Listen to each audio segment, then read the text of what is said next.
Мырзалықбек Олжас Мұхаммедұлы. Сіздерге демалысым жайлы айтып берейін. Мен шырайлы Шымкент қаласына бардым. Одан ары қарай пойызбен әсем табиғаттарды, ойлы қырлы тауларды және де Балқаш көлінің толқынымен Астанаға да жеттік. Астанада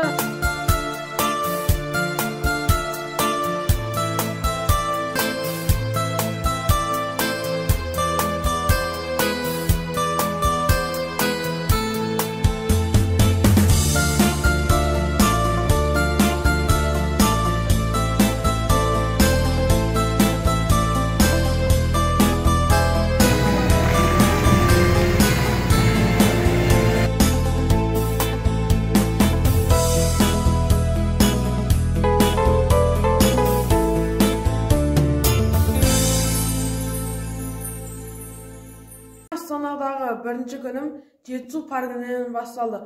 Мен ол жақта әртүрлі аттракциондарды, сондай-ақ Менің атым Қожа фильмінің макеттерін көрдім. Күндерім Көкшетаудағы Бурабай демалыс орындарына барумен жалғасты.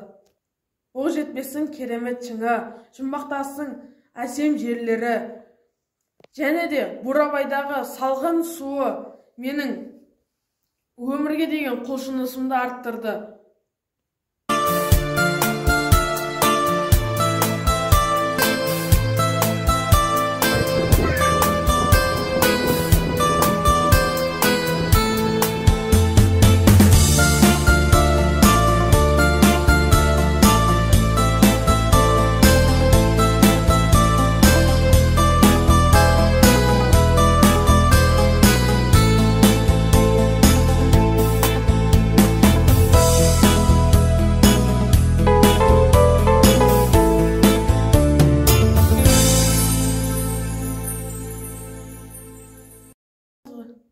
Менің жазғы демалысым осылай өтті.